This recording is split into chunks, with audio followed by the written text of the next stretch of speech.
Hey, everybody. Welcome What to another episode. what's going on, beautiful people? Nice to see Sweet. you again. We're here to talk about adaptability. Freaking I Adaptability, love like how Ben and I have adapted, little tools and things that we've used to adapt. A little story about how Ben and our cousin Daryl adapted or didn't adapt on a mountain in the Appalachian Mountains. So, if you want to hear about all that, stay tuned. I just want you to tell me, am I out of my mind? All right. So, Ben, um, what do you think about adaptability? adaptability is very important when you have a disability, especially if you want to live a crazy life like someone like me, because the world isn't adapted for crazy people like us. Yeah. So, since the world hasn't adapted to you, you have to adapt to the world sometimes. Absolutely, and it makes the adventure even more fun and probably a little more crazy at times, but it's all good. Yeah. I've definitely been in a million situations where we've just had to adapt, like putting 2x4s underneath the wheels to get you in or out of a house. Um, Or, huh? or like time we had to get Bonnie on the beach, we had to put cardboard on her tires, and I had no clue how that was gonna happen. She was like, "I'm not going to the beach." And I was like, "Well, I really don't know how it's gonna happen, but we're gonna make it happen." Yeah. So, his girlfriend Bonnie had she's a power wheelchair and she was a quadriplegic, and so she had to. We went to the beach and she hadn't been to the beach in forever, and so she wanted to get on the beach, and you can't drive those chairs on the sand. It just doesn't work. So we figured out that we could make her like a brown carpet. Like we just laid cardboard pieces out up to the beach, and so she could just drive out. It worked. It worked great. It was awesome. So we adapted, and she got to see the beach for the first time in like what wasn't like 15 years. It was like 20 years, no, 10 years. At that time, it was 10 years to be exact, See, that's crazy. That's and so it crazy. was I so know, beautiful. Ben, half the things that you've done. I mean, the skydiver adapting to having someone who can't totally land themselves. They adapted whenever you went down to the that Black Diamond Trail in North Carolina in Boone. Yes, that was awesome because I had no clue how they were gonna do that. Because at first, I didn't know that the guy that was gonna be with me was gonna be sitting in the basket with me. And with my disability, my trunk doesn't work very well. And if you put me in a situation going on a black diamond ski slope, I'm gonna fall. So I was like, oh no. And he was like, no, I'm gonna be with you. I was like, okay, cool. If you're gonna be Yeah. with me, you can sit behind me. But I thought I was gonna fall all over the place. And you didn't. You were just like, No, pew! I loved it. And so I mean, like all the things that we've done have required some kind of adaptability. I mean, that's what it takes. If you really want to do something, you got to be willing to adapt. You're only responsible for yourself. So you have to be willing to adapt when the situation doesn't necessarily work out the way you Absolutely. thought it was going to. And one thing, it's not just adapting, but you got to be willing to take risks and really step outside of your comfort zone because sometimes when you adapt, the first thing you adapt or the first situation or the first thing you try is not going to be comfortable. Yeah. You got to be uncomfortable to figure out what is comfortable. Well, and a lot of times adapting too means like thinking outside the box and like doing something that like you've never done before, something that's not typically done. So it's like just stepping out of that comfort zone and being able to do that. That's a huge part. Yeah. And it was a little hard for me to do when I was younger at first. And I'm sure it's a lot harder for some people because, can you imagine not being in a chair? You go from not being in a chair to being in a chair. That's enough within itself. And then you have to adapt something. You're like, whoa, this is a whole completely different change. How am I going to do this? So Yeah. I can only imagine the whirlwind going around somebody's mind. Like, whoa, I'm in a chair now. I can't even walk. How am I going to do this? Yeah, like it's always been a thing for you. So you've never known anything different, but having to make that switch halfway. Yeah, I've always wondered what that would be like. I can't even fathom that. That would be crazy. But you got to adapt if you want to do life and you want to show up and you want to make the most out of whatever situation you've got. You got to adapt. Yeah, but all the people I've talked to, that have been in a situation where they could walk, and then they go from walking to being in a chair. They say when they adapt and do something they used to do, that's what gives them courage to keep going and do more and more stuff. That's pretty cool. I can Yeah, see that, a little bit of normalcy, a little bit of, like, "I can do this. My life isn't over." yeah. It's like when we put the cardboard down for Bunny, she said she felt like a old part of her life came back because she used to love walking down the beach and to feel the sand, even though she wasn't physically able to feel it. She was able to take her mind back to those times and actually be close to water and see the waves crash. So it brought a part of her old self back to her. All because she took the time to adapt and get out of her comfort zone. Cause she was excuse me, sorry, I had this 8 and it's nighttime, so I'm a little tired. But yeah, no, she was really worried about doing that at first, wasn't she? Like, she was, like, really apprehensive, she didn't totally want to? She had no desire to go to the beach. She told me, she said, "When your family goes to the beach, I'm not going. I'm going shopping." I said, "Yes, you are." She said, "No, I'm not. I can't get on the beach. No, I'm not going." It was like pulling teeth for about a good week or two. And then she finally gave in and said, "Okay, I'll go." And then when But she got there and felt it and saw it, like, she had to get on. yeah, I will say this. At first, she was going for me because she knew I wanted her to go. But then once we got her down there and she felt the breeze and the water, then she said, "This is what I needed. I did this for myself." I'm like, yeah, exactly. See, that's really awesome. So, I mean, she wasn't even she totally went out of her comfort zone. She did not think that was gonna be something she was ever gonna be able to do. She wasn't ready for the disappointment, but she did it anyways, and look, that's usually what happens when you take the time to adapt. If it's something that you really wanna do or it's someone that you really wanna be, and you just take away all your fears of it not working out and you just adapt, you'll figure it out. So those are stories of it working out when we adapted. Do you want to give them a little story time about when you and Daryl went to the Appalachian Mountains and it didn't work? Yeah. So at this time, my cousin was going in the military. He was 18. He was almighty. He was ready to go, and he was all about being a soldier. He was ready to go. So he was ready to get fit. So there was this one specific um, drill they have to do in the military. They have to carry someone on their back so many miles or so many feet in basic training to see what they would do if they're dead. So my cousin, being extreme, he decided that he wants to go 2 miles in the Appalachian Trail. I said, "Man, how are you gonna get me up the Appalachian Trail?" He said, "Man, I'll just take a wheelchair and I'll carry you up there. I'll pull the wheelchair." Well, that's all fine, great, and good, but pulling that wheelchair up them hills is not the best situation. It's a manual chair, but the hills go straight up. So yeah, we made it about a good, I'd say about a good 100 yards before he quickly realized that that wasn't gonna work. And so he goes to put my figured out. So he goes to put me next to this cliff so I can see the view. So I put my foot down on this branch, and I think the branch is steady. I had And what time of night is this? What time of day is this? This was about, I'd say about 1 o'clock in the afternoon. Okay. So he put my foot on the branch, and I think I'm good. Well, I wasn't good. That branch snapped. So when that branch snapped, I went rolling down this this big cliff, and he had to lay on his back and grab the chair up.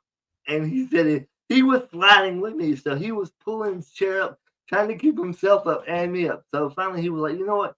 Forget that chair." Well, then we met these people that said they would take it back to the reserve center where everybody goes. Oh yeah, we'll take it back. We went 2 miles up the Appalachian Trail on his back. And at first it was fun, but it really made my personal parts hurt after a while, and it became him laying me down on the ground easy to I'm gonna throw you on the ground just so I can get you off of my back. But it was very intense. It's very wild. A matter of fact, me and Daryl have got people telling that story that didn't even know us. One day he was roofing a house and the lady told him the story. He goes, "Yeah, that was my cousin." So it was pretty amazing. And didn't he and then he after doing this forever, and he realized that y'all weren't going anywhere, he laid you by a vending machine so he could go down. Yeah. Get Um, somebody or get help or no, he laid me next to the vending machine when we got to the top because he realized that he had to go back and get the wheelchair because we brought the manual chair. So he had to run down the mountain 2 miles while I'm sitting at the bathroom. And all he did was say, "All right, man, I got to get this chair." He dropped his, all he had was a compass and a rope, but he dropped that compass and that rope and all the sticks and leaves that he had in his pocket. Said, "I'll be back later. Hope I make it back. If I don't make it back, somebody will be here in the morning or something." So it really scared me, and we were dehydrated. We drank some bad water, and I threw up all over myself. And I got so scared, I peed on myself because I was in the bathroom by myself, and it's dead of night. And I was yelling and screaming for this lady to help us, but she did not help us. She kept walking. So me and Daryl did what we had to do to get me back to the car. But he brought the car back. And when I got home, Daryl was all tired, and he was like, had dirt all over him. And my dad said, "Yep, I know y'all be back." So y'all thought y'all were gonna go out into the woods with a compass and a rope and conquer that mountain, and Daryl was just gonna carry you up there because you guys were going to just all of a sudden adapt to the wild and be wild men, and that is not at all what happened. No, and we thought we were originally gonna camp, but it got so cold I could feel the wind coming up through my boots. I said, "Nah, man, we gotta get out of here." And it was still daylight. It's so crazy. So that was so successful. Yet Daryl, same cousin, what is this like 15 years later now, wants to go on another camping or hiking trip, but he want it like I would get that if he wanted to, but he wants to do like exactly the same. He wants to total well, no, he did say he didn't want to do it quite that way. I guess we've learned a little bit. I guess we've learned a little bit. Yeah, There for a he was. second I thought I remembered him saying that he was wanted to go out there and like try to redo it. He And said all that jokingly, but his body is too old. He always tells me, "Man, my body's too old." I can't do that. yeah. Not 18 anymore, buddy. No, not 18 and not got the strength we used to. No, not at all. So, what are some things that you think that you've done that have made it easier for you to be able to adapt? Um, just learning to get out of my comfort zone and really when people are doing something for me, really watch what they're doing and learn like how they're trying to do stuff and really learn my body so that I know what I need and how I need to sit. So like another adaptation we did when we went hiking, we had to adapt the all terrain chair so that I could sit because it's so big. We had to slide me over to the left. So I had to tell them where to direct my body and how to put my arm on the joystick so I could push it. Now, what we did was we tied my arm down to the joystick where it was comfortable, and but I had to tell them exactly where to put my arm and how to tie it down so it didn't move to where it was still So, comfortable. you learn how to adapt through practice. Like you just Yeah, try a bunch of different things. You're just not scared to say, well, what about this? Well, what about this? Well, what about this? Well, what about this? And to tell people what you need. yeah, it's all about knowing your body and what your body is doing in that moment as well to figure out what needs to happen to make it not do what you don't want it to do. That makes sense. Well, I know that, let's see, did we cover everything? I got a question for you. Yeah. What has been the most scariest moment that we've had to adapt something you didn't think it would work? Huh. There's been so many sketchy things, dude. So many sketchy things. Um, I will tell you when we first some of the ways that we've put your ramps getting up into places have been real sketchy. Like getting into Misty's house, that Yeah. that sketches me out. Straight up those stairs with one set of ramps, the way that it goes up there, and your chair is like this, and like it's go yeah, and that one adapting to get into her house is really sketchy. I I think it scared you in the beginning getting in your house, and I think it still does scare you sometimes. A little bit getting in there, yeah, because like all it takes is you just go to the side once. If you fall off, you're falling down the stairs and you don't have a roll cage in that thing. you are hurt if you fall off of that thing. This brings up another good point. If you're not comfortable, you got to be comfortable with adapting. But if you're not comfortable doing something, let someone else do it for you. Example of, I don't let Andreas drive my chair up the ramp of Olivia's house because I'm not comfortable. I can't see, and if I go off one time, then I am done. I'm gonna hurt myself. So I let Andreas do that, or I let them bring me down so that I know somebody can see. So if you're not comfortable and you need someone to help you or assist you to do what you want to do, you can still adapt and be out of your comfort zone. But let someone drive your chair down a hill, or let somebody pick you up a different way to hold you, or bring more people in, because the more people you have to help you, the better solutions you can come up with. Oh yeah, dude. You have more tools. More people means more tools. You got more noggins to think of solutions, more hands to help make the solutions happen. Yeah, that's the So move.